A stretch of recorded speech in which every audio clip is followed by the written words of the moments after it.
आँखाको परेलालाई बाक्लो अनि लामो गराउन मनपर्छ भने यो ल्यास सिरम युज गरेर हेर्नु होला है त। मैले चाहिँ स्किन केयर गर्दाखेरि रेगुलर रूपमा यो ल्यास सिरम युज गर्ने गर्छु।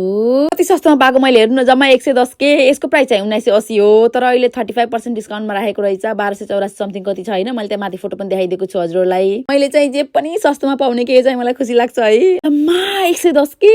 मैले चाहिँ यो ल्यास सिरम युज गर्न लागेको 2 वर्ष जति हुन लाग्यो। ल अब सुन्नुस् है त, हामीले चाहिँ स्किन केयर गरे जस्तै आइल्यासको पनि केयर गरे भने चाहिँ त्यसले आँखाको परेलालाई बढाउन र बाक्लो बनाउन पनि मद्दत गर्छ। अब यो ल्यास सिरम चाहिँ टोटली फ्रेग्रेन्स फ्री हो, त्यसपछि कलरेन्ट फ्री, त्यसपछि ओइल फ्री र मेड इन जापान हो।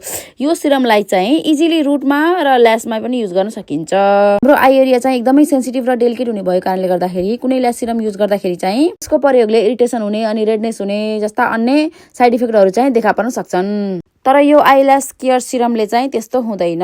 मैले चाहिँ धेरै भयो यो युज गर्न लागेको। अब हुन त कसैलाई सुट गर्ने कसैलाई सुट नगर्ने हुन्छ, तर पनि अरू ल्यास सिरमको कम्पेयरमा चाहिँ यो अलि राम्रो छ। यदि कोही युज गर्ने सोचमा हुनुहुन्छ भने बुझेर युज गर्नु।